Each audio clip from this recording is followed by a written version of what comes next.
is so good to see you on this beautiful day in this beautiful place with an extraordinary speaker. We're grateful for Father Chuck Weiss. I want to tell you a little bit about him in a sec. But first, I want you to know that today's forum is really growing organically out of our Faith in Action strategic plan that we, as a parish, the whole parish, worked hard on for about a year. And so the initiative that you're going to hear about today actually grows out of goal number 3. You'll remember there were 3 big goals in our strategic plan, God's dream for our future. This is the 3rd one, and it goes like this. Very simple. A call to go forth into the world. We love this holy hill. It's a special place, but we are also called to go forth from this place, off of the holy hill, to Honduras, to the city of Philadelphia, to wherever God calls us to minister. So under goal number 3, we hope by 2031, not just hope, but we're going to work for, that St. Thomas is a beacon of faith, hope, love, and service as the light of Christ in the world. And you might remember that there are strategies that fall under each of these major goals. One of those strategies is letter C, and it goes like this. We here at St. Thomas hear God calling us to engage in positively impactful social justice initiatives. So St. Thomas, as you all know, is known for its commitment to outreach. The barn is a wonderful expression of that. And we all know the importance of meeting people where they are for their immediate needs. But it's just as important to get to the root causes of poverty, systemic racism, and other forms of oppression. And that's what this human dignity ministry is all about. Rooted in our baptismal covenant, we commit to striving for justice and peace among people and respecting the dignity, the God-given dignity of every human being. And that's what this forum is all about.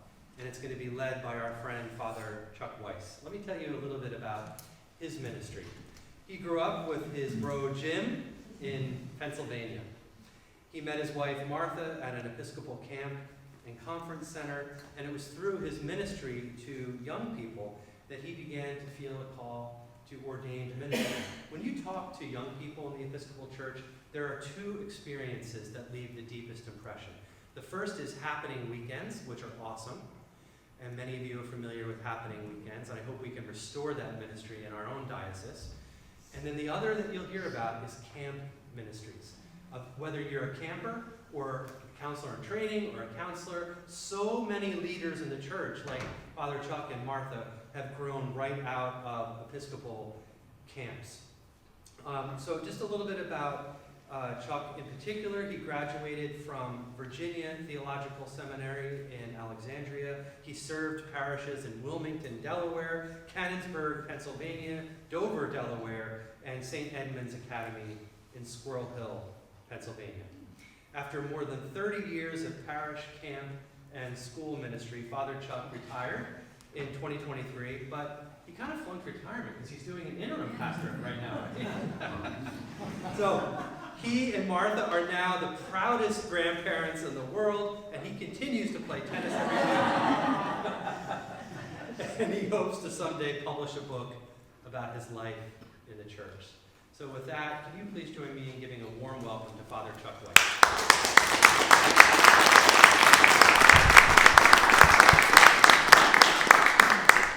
Thank you. As things are lined up, I'm going to need to stand there, but I'm happy to talk with you as we go along. And also, happy Mother's Day, Moms. So, I was invited by Father Dave and the Human Dignity Ministry to begin a conversation about their work, and I had done an adult forum that I called Baptized into Politics, and it seemed to fit into the goals of this ministry. So let me talk a little bit about that, but first, can you read that? Pretty soon that Google thing will go away. I would like to invite you, because I love the Book of Common Prayer, because it helps me pray when I can't find the words. If you would join me in this prayer, please. We'll do the best we can. Almighty God, who has given us this good land for our heritage, we humbly beseech thee that we may always prove ourselves a people mindful of thy favor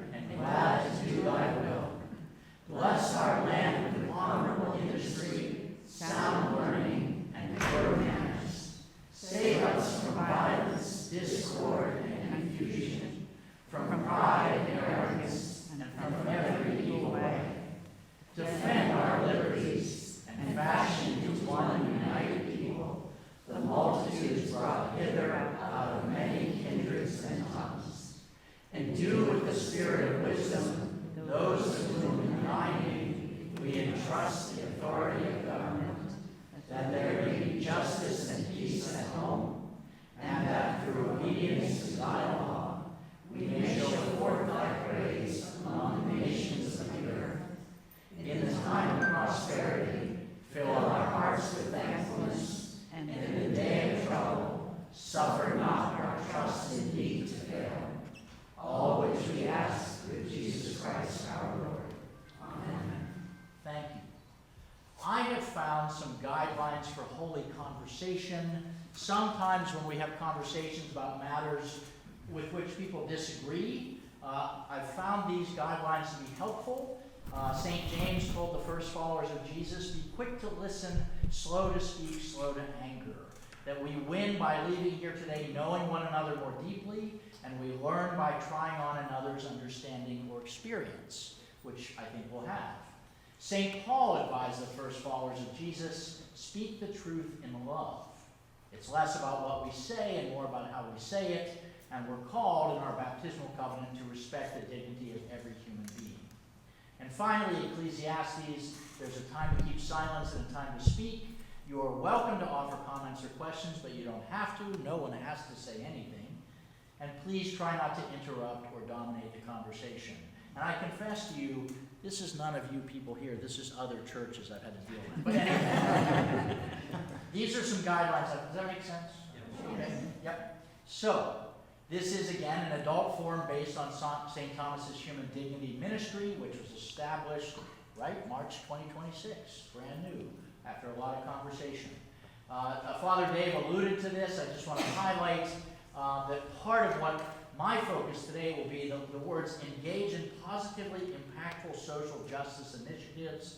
Its foundational inspirations are baptismal covenant to strive for justice and peace among all people and respect the dignity of every human being. I'll talk a little bit more about where I'm going. This ministry's purpose is to implement initiatives under the auspices of our church, that is St. Thomas, intended to positively impact people who experience human dignity and justice. This ministry is not intended to promote partisan politics or negatively impact our church's reputation or prospects. And finally, that initial actions will include these things listed here, listening sessions and so forth.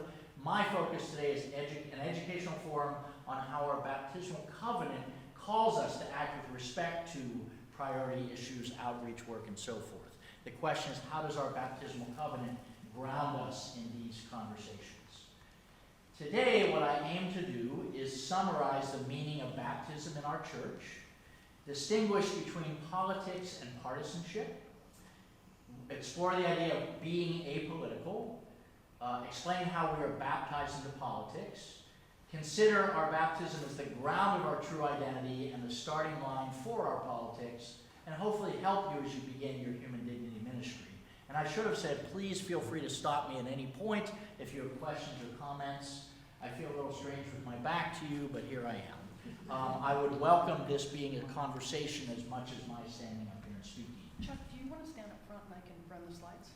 Would you feel more comfortable? You would run the slides for me? Look at my sister-in-law. This feels better. Why didn't we think this was a well-oiled machine? What do we mean by baptism?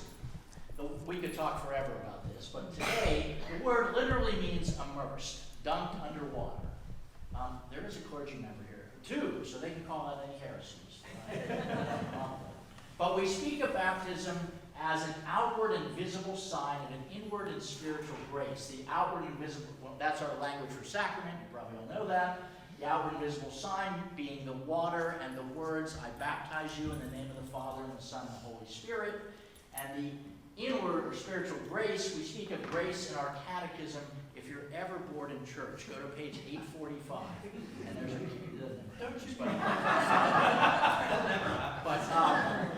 but we have this treasure chest in the back of our prayer book called the Catechism, or an outline of the faith, which explains how we make sense of following Jesus.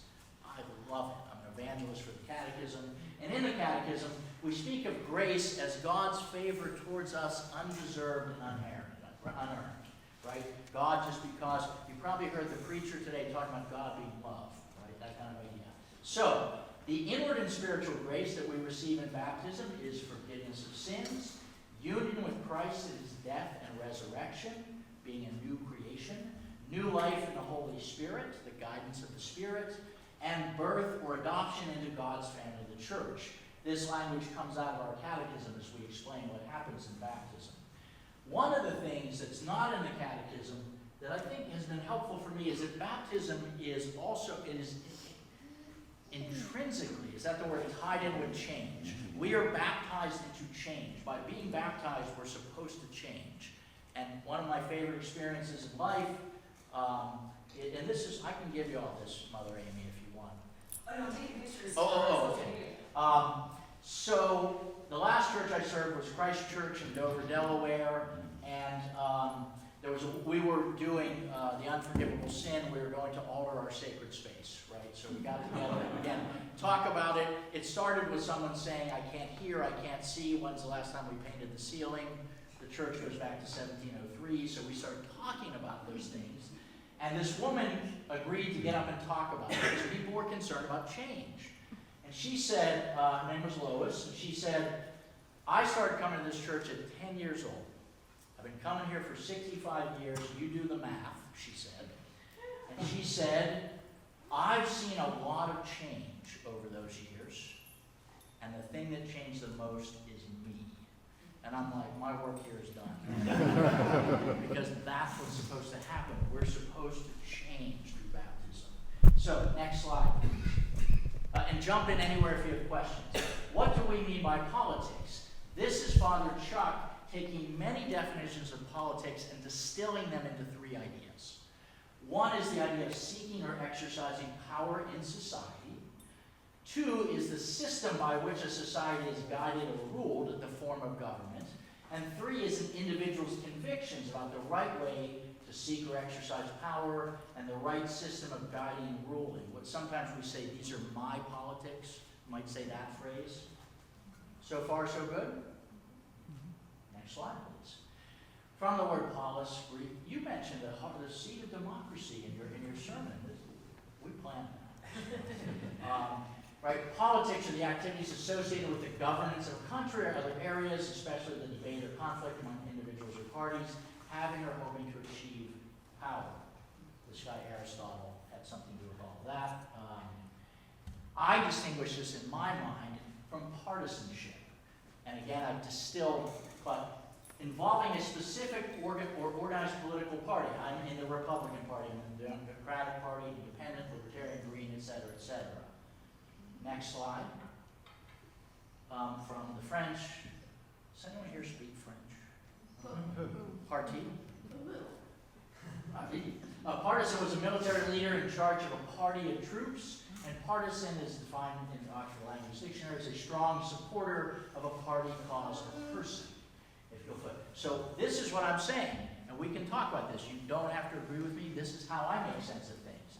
That politics and partisanship can and of course do overlap, but do not have to. For example, I think we don't have enough chocolate milk in the elementary schools. I'm just making it, right? And so this is an important issue for me, and so I decide I'm going to work for that policy because children need more chocolate milk, right? I might be doing that simply because I believe in that cause, not because I am a Republican or Democrat or Independent. In other words, I have an issue that I'm concerned about, but it's not necessarily because I am part of a party. Let me stop for a second. Does that make sense? Do you have questions about that distinction in my mind? Yeah. Not all opinions are tied to parties. I'm sorry, I didn't hear. Not all opinions are tied to parties.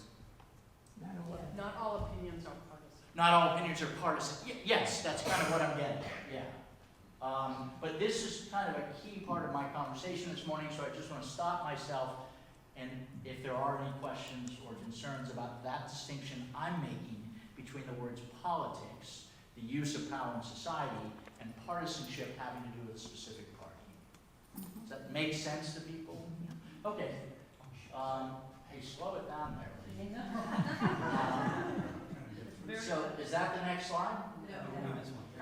Okay, so people often, we might say, we don't talk about politics in the church because of church and state. And I want you to know where my mind is as I think about these things. That church and state, in my mind, those are legal questions that have to do, for example, with the Establishment Clause. Congress shall make no law establishing or respecting establishment of religion or prohibiting the free exercise thereof. We're not a theocracy. They don't get to say we are Christian, we are Muslim, we are Buddhist, right? It's in our Constitution. There's also something called the Johnson Amendment, which is a provision in the U.S. tax code that prohibits all 501c3 nonprofit organizations, like churches, from endorsing or opposing political candidates until July 7, 2025, when the National Religious Broadcasters sued the IRS and said that that infringed on another First Amendment right, which is the freedom of speech. And they won, and the IRS said, okay, you can do that, but here are some guidelines. However, does that make sense what I'm saying so far? Okay, so, however, our presiding bishop, Sean Rose, said, don't do that. And I'm licensed to work in the Diocese of Pittsburgh, where Bishop Ketlin Solak is a bishop, and she said, nope, not doing that. Whether or not our presiding bishop and my local bishop are doing that for theological or economic reasons, I cannot speak to their hearts. But when one gets in the pulpit, or in this context, endorses candidates, one's tax-exempt status might be at risk. So, and I'm leaning toward other people with callers who want to jump in at any point and say anything. Is that? Yeah. So, these just where my mind is when we use words like church and state. This is kind of what I'm thinking about, and I'm in a place where I feel comfortable using the word politics in a church because of how I make sense of those words. Can you repeat this part about what the presiding bishop and Bishop Solak did? Yes, yes. The IRS said, okay, churches, 501, you may now endorse or oppose a political candidate from the pulpit. You may now do that. This is now legal. It wasn't legal since 1954. Last year it became legal. And the presiding bishop of the Episcopal Church said, nah, please don't. And So in spite am of the fact I representing Sean Rowe correctly? No, that's correct. Yeah. That's exactly what In he said. spite of the fact that it's legal to do it. It is legal to do Sean it. Rowe said still don't Don't do do it. it. Yes. Okay, that's fine. It is legal to do it, still don't. And Bishop Solak agreed with the presiding bishop? She did. Okay. We got together and she said, hey, all this happened, and guess what? Not here. Okay. Yes?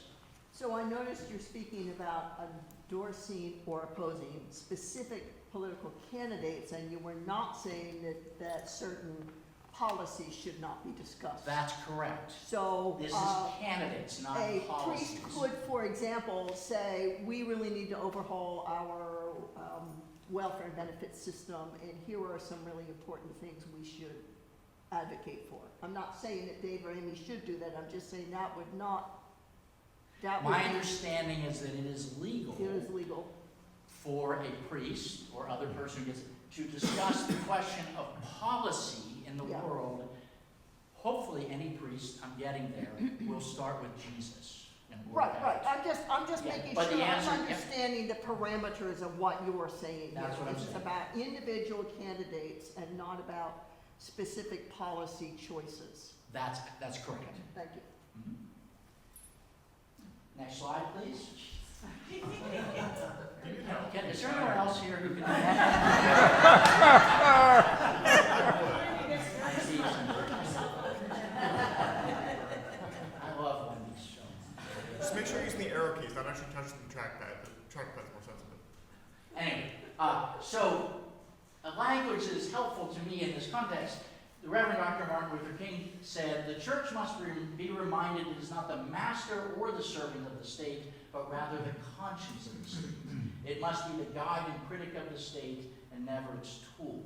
This was his language for thinking about the relationship of organized bodies of faith in a democracy. Right? I find that language to be helpful. Questions, comments about that? Next slide, please. Can't we just be apolitical? This is a question that comes up when we talk about the church and politics. This says, not being interested in politics doesn't stop politics from being interested in you. I just thought that was a funny part. Anyway, next slide, please. Here are 5 people who've talked about this question of being apolitical, who have influenced my thinking on it. You don't have to agree. Eli Wiesel was a Holocaust survivor. He wrote the book Night about his experience under Nazi oppression. He said, we must take sides. Neutrality helps the oppressor, never the victim. Dietrich Bonhoeffer was a Lutheran pastor who spoke out against Hitler and was assassinated by the Nazis. He said, silence in the face of evil is itself evil. God will not hold us guiltless. Not to speak is to speak. Not to act is to act. Desmond Tutu got at something I think that this human dignity ministry is alluding to. I think you're using the word advocacy. But he said, we must stop I think Father Dave alluded to this as well. We must stop pulling people out of the river. We need to go upstream and find out why they're falling in. Pulling people out of the river is something the church is very good at doing. Charitable work, helping people in crisis. What Desmond Tutu is asking is, are there systems in place that are causing people to keep falling into the river? I think Father Dave alluded to that in your opening remarks. So that's a distinction he made. Jean-Paul Sartre, the French philosopher, said, man is condemned to be free. Sorry, there's no such thing as not choosing. One of my favorite bands from the 70s, good Lord, Rush, said, if you choose not to decide, you still have made a choice. Next slide, please. So in Father Chuck's mind, no, we cannot be apolitical. There is no such thing. You don't have to agree with me, I'm just telling you. Choosing not to pay attention to political matters, not to discuss political matters, not to communicate with elected leaders, or not to vote, are themselves political choices that are related to the use of power.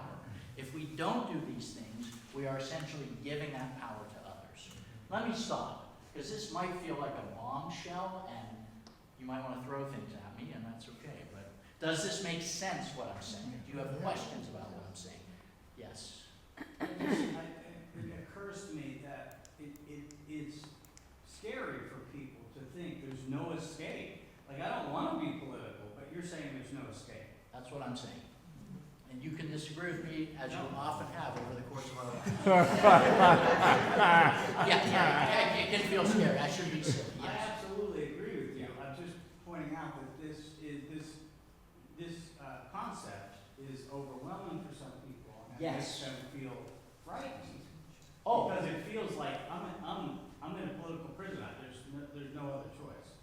yes. And let me speak, thank you for saying that. I can't speak for my fellow clergy here.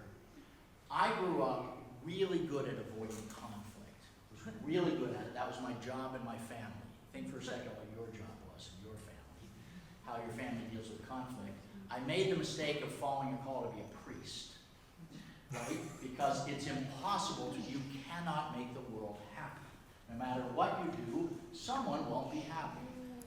And this is, read Acts 15, the first diocesan, or maybe parish meeting, where they fought about what they're all about, right? So, this is saying if I choose to avoid discussing the use of power in society because I feel uncomfortable, I am welcome to do that. That is a political choice, is what these people are saying. I've come to believe that's true for myself. Yes? I don't know if you people understand this. I have a retired Navy commander son and an Air Force major as we speak. The military must be apolitical. They may not be political. They can keep whatever they like inside of themselves, but they may not be political. They're here just to defend us and take care of us. You may not be political. And my husband, with his Shriners group, when you walk into the meeting, no politics. Got it. That's helpful because I think you and I are using language differently. I'm not sure.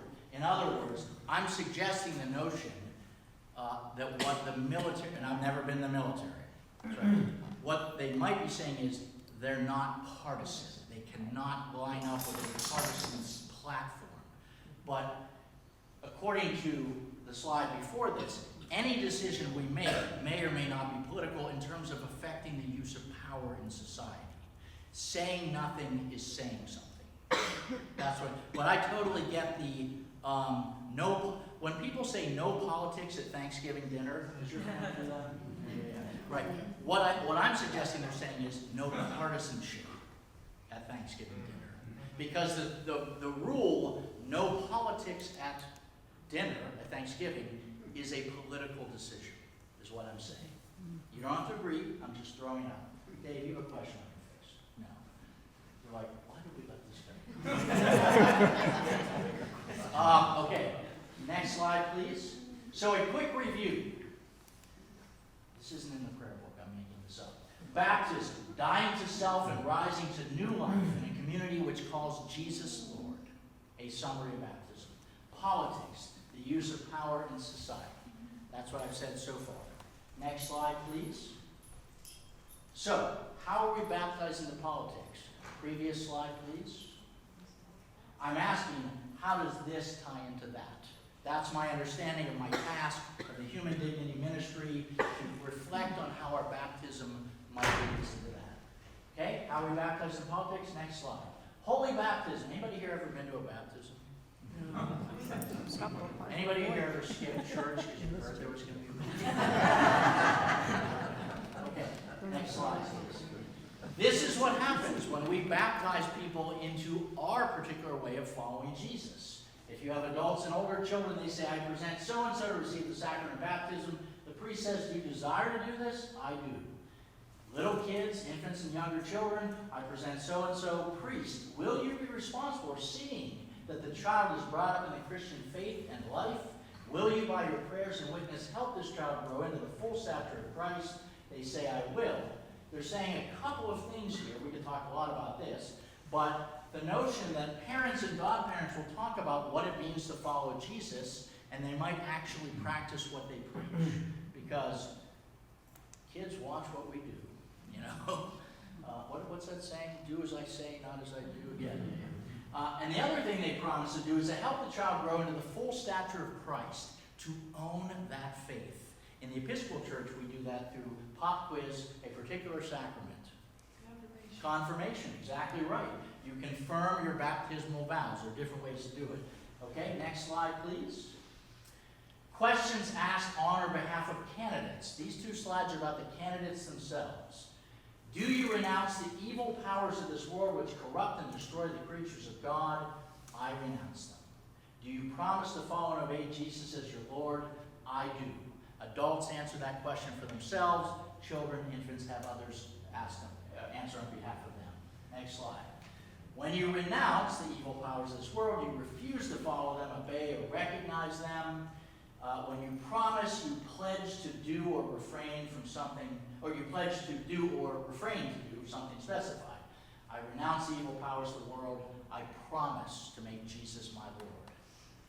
Pop quiz, just for fun. How many times, you have an 8 and a 10? How many times at 8 o'clock do we call Jesus Lord, one way or the other? I didn't know there'd be a quiz. At least 55 times at 8 o'clock. 10 o'clock, 57.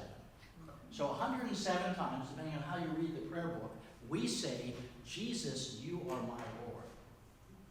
Big language.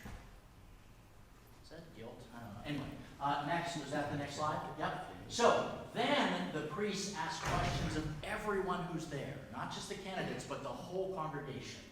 Will you persevere in resisting evil, and whenever you fall into sin, repent and return to the Lord? I will, with God's help. So, in this promise, we are acknowledging the reality of evil, committing to persevere against it. Remember, as candidates, we renounce the evil powers of this world, and we're speaking of politics as the use of power in society. So, we could understand this promise as a promise to persevere in resisting those who use power in society in evil ways. Let me stop and ask questions about, this is Father Chuck's language, it's not the prayer book. This is one way we might interpret what we are saying when we make this promise in the context of joining the church. Questions, comments? Yes? So, point on this is that resist is an active word. It's not a passive word. And we're making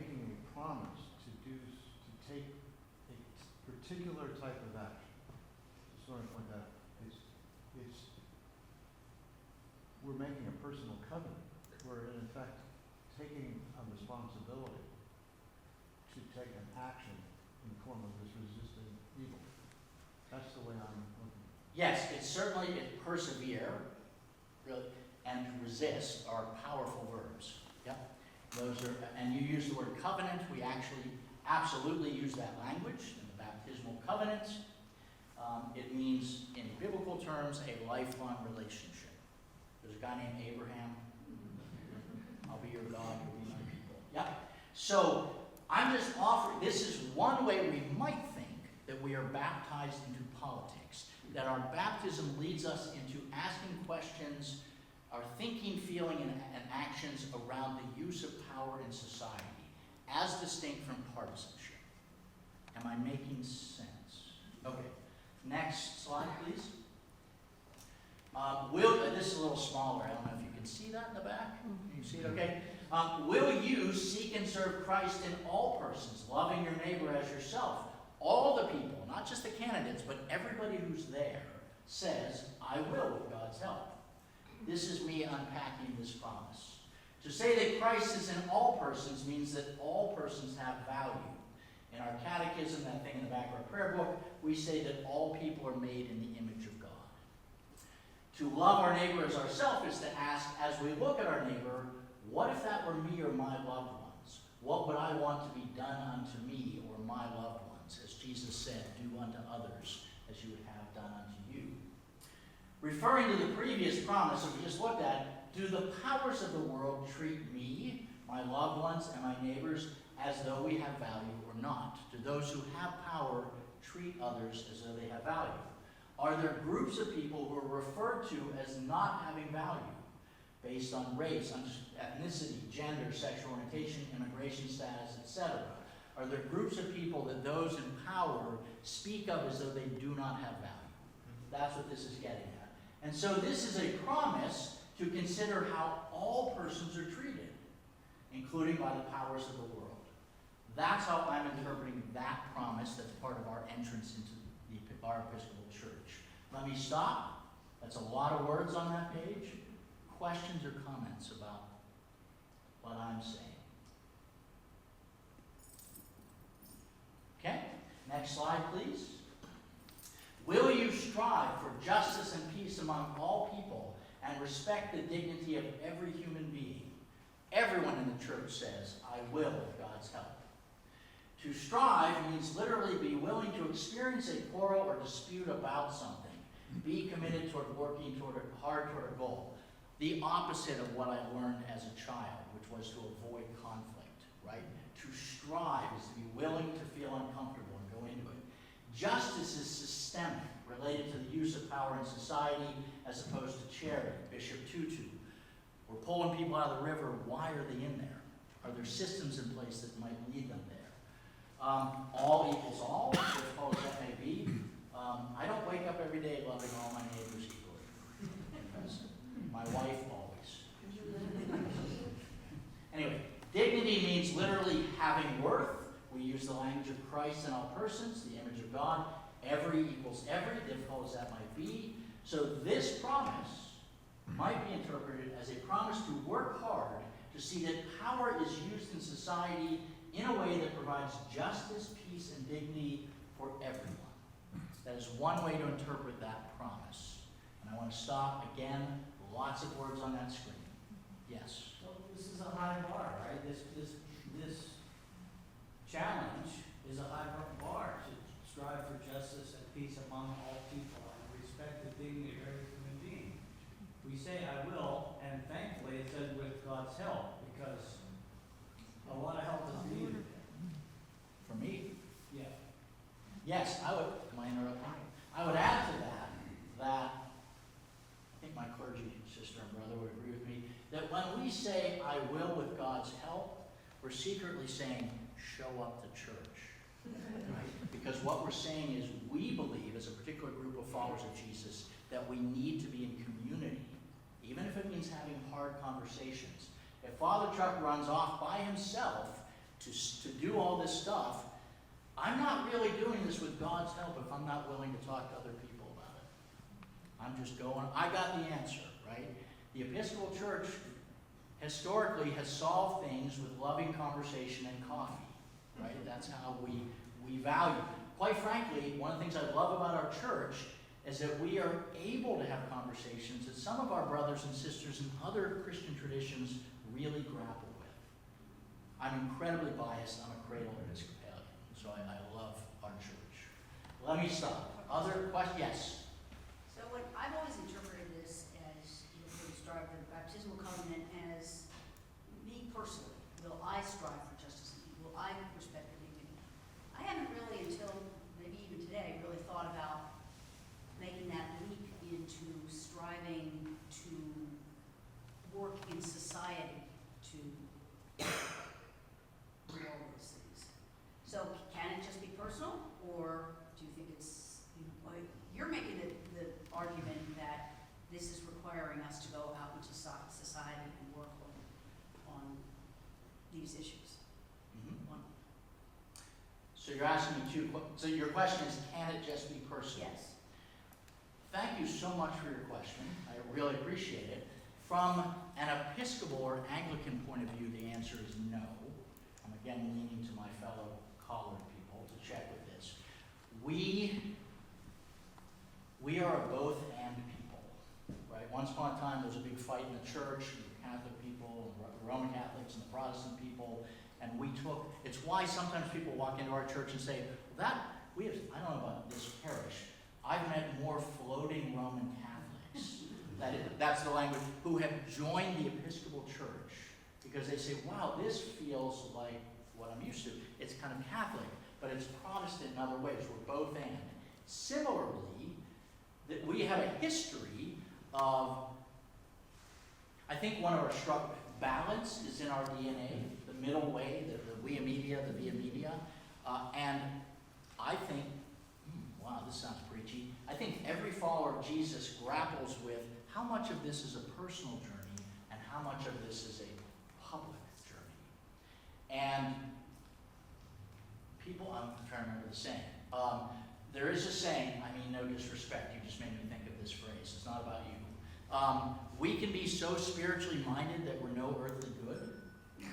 I didn't make that up, right? We can navel gaze, we can work on ourselves and be completely oblivious to what's happening in the world. We can also be social justice warriors who treat our families terribly, right? Both of those things are possible. I think as Episcopal followers of Jesus, I believe we are called to both. Both our personal, I'm thrilled that you're having a contemplative prayer group. That's so good. That's wonderful, scary stuff. I'm sorry, it's scary. It's really good stuff. Go to that group. That's good stuff. I'm talking a lot. That's my answer to your question. You don't have to agree with me. But yes, I interpret this as both personal and public. Yes. So, I am not a cradle Episcopalian, and I always have the question when the baptismal covenant comes up. First is, what the heck is it? And secondly, and you've covered that, how does it apply to those of us who were baptized in a different Christian tradition whose parents took entirely different vows on our behalf and didn't mention any of these things? So Father Dave alluded to that in church this morning. He said, hey, you want to be a member of this parish? Come to our inquirers class, newcomers class. Come to our newcomers class, learn about us. There are ways, at this point, quite frankly, I think it's true that most Episcopal parishes are filled primarily with people who aren't like me. I'm a minority in my own church as a cradle Episcopalian. You are more common. I don't know if you experience that here, but it's absolutely true everywhere I've been. We got to do a better job of holding on to our Episcopalians, but we draw people from other traditions. What that means for you is to learn about this. What does it mean if you're coming to this community? Part of your right and responsibility is to learn what it means to be an Episcopal follower of Jesus, because we're different. You know, we're not like others. Well, the Episcopal Church is like every other old boys network. If you need to ask, then you're not welcome. But I just, I think about this because, the vows in the denomination. I'd like to stop you from here. I don't understand what you just said. What? If you The have to Episcopal ask, Church is you're like not every welcome. old boys network. If you need to ask, you're Then not that means welcome. you're not welcome, like you don't belong here. If you, because it's been, I've been Episcopal now for 10 years. It's incredibly difficult to get answers to basic questions. But that's not my point. My point is I've just wondered, I've struggled with how this language, because these are not the vows that were taken on my behalf. Okay. So how does this relate to those people of us? Excellent question. Who, that's my question. That's a How does this fantastic relate to those of us Yep. who either as being were either baptized as adults and took very different vows, or who were baptized as infants and whose parents took completely different vows Excellent. at the time of I'm gonna, baptism? forgive me for interrupting you, I don't know how long I have. You have like 10 minutes? Yes? I have 10 minutes. Okay, the quick answer to your question is that in the Episcopal Church, there are different ways that we bring people into our community who come from other places. They might be baptized as adults here. They might be confirmed here. They might be received here. They might get up and reaffirm their baptismal vows. All of those sacramental actions would involve reviewing these promises. So if you want to learn more about that, talk to your clergy. And I'm going to stop there, but that's the answer to that question. Yes. When I look at I will with God's help, what that says to me is this is huge, and the power to be able to do this is from God.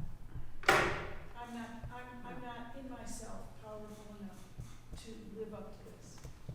I would say the same thing. I am not powerful enough to do this.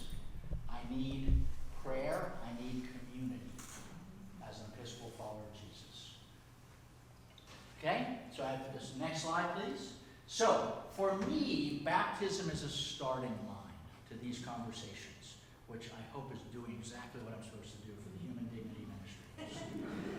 In other words, when I say baptism is my starting line, here's what I mean. I mean that I'm a Christian. I seek to follow Jesus. For me, that's essential to what I understand being a Christian. I seek to follow, and so I believe as a follower of Jesus, power should be used in society in such and such a way. There should be more chocolate milk in the elementary schools, or whatever the case is, right? Because I'm trying to follow Jesus, I want to see that. But I want, so how do I think power should be used in terms of economics, housing, education, employment, et cetera, et cetera, et cetera? I think as a follower of Jesus, I should try to help power be used in X ways in these areas. So I do that. The ways that I do this, informed first by my baptism, I'm doing this because I'm trying to follow Jesus, might be labeled by others as certain ways. They might say, well, you're a conservative, Father Chuck, you're a liberal, you're a moderate. What I'm suggesting to you is, as I search my soul, I don't fight for more chocolate milk in the elementary schools because I'm conservative or liberal. I do it because I'm trying to follow Jesus. That's my starting line. I don't know how well I do it. My wife could tell you everything about me, but let me just stop. Does that make sense, what I'm saying? Yeah. I'm not doing this because I'm this. It might come across as this, but what I'm trying to do is follow Jesus. Next slide, please. That is distinct in my mind from saying, I'm a Republican, Democratic, Independent, Conservative, and so I believe power should be used in such and such a way. I also happen to be a Christian and I seek to follow Jesus. If I do that, I'm not starting with my baptism. I'm separating the promises I make in my baptism from my politics. And what I try to do with God's help, including is to start with Jesus, to start with my baptism as the starting line, which leads me to decisions to support policies or politicians that I think will create the world that the angels sang of when Jesus came, the kingdom of God. But let me just stop. Do those two approaches, does that make sense to you what I'm saying? Yes. So, I try, with God's help, to start with baptism. Next slide, please. Dietrich Bonhoeffer used similar language. He said, your yes to God requires your no to all injustice, all lies, all oppression and violation of the weak and poor, whom Jesus might call the least of these, as in Matthew 25. This reminds me of some of the promises that we make in our baptism, and that we don't have the option of not choosing. Next slide, please. Chuck Poole is an American Baptist pastor. He said, "We sit down with and stand up for whoever is most marginalized, ostracized, stigmatized, demonized, dehumanized, shunned, slighted, left out, and alone, not because we've made an ideological decision to be liberal or a political decision to be progressive, we could call that conservative or traditional, but because we've made a spiritual decision to follow Jesus. We start with our baptism, and our politics come next." Okay? Next slide. So what I'm saying is, look at you, you look great in that picture. Our true identity is grounded in our baptism. We call Jesus Lord 107 times or 17 times on Sunday. We do something on Sundays you don't see in society. We kneel, right? Successful people in society are kneeling and calling Jesus Lord. That's powerful stuff. That's it. So, that's a lot I've thrown at you. I'm hoping that I accomplished my goal of helping to launch conversations around the Human Dignity Ministry and how we are baptized into politics. I appreciate that this is a hard conversation. I get it. I've had Thanksgiving dinners. We have a big family. We don't all agree on everything. Anyway, let me stop because I'm really grateful that on Mother's Day you were willing to listen to me share on these ideas, and I'm willing to hear questions or comments that you might have. Yes?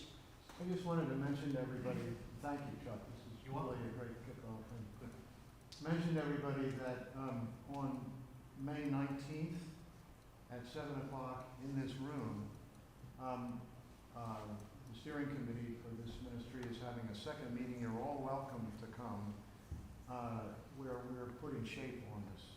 And this is a great kickoff for that. So if you're interested, talk to Wendy or Mimi or Barb or myself or Jim.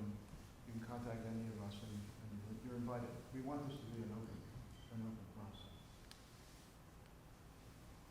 Hey, while you have John here, I wonder, John, could you say something about the distinction Chuck made between, I think the Bishop Tutu quote gets at it, there are people drowning in the river, so we do a lot of things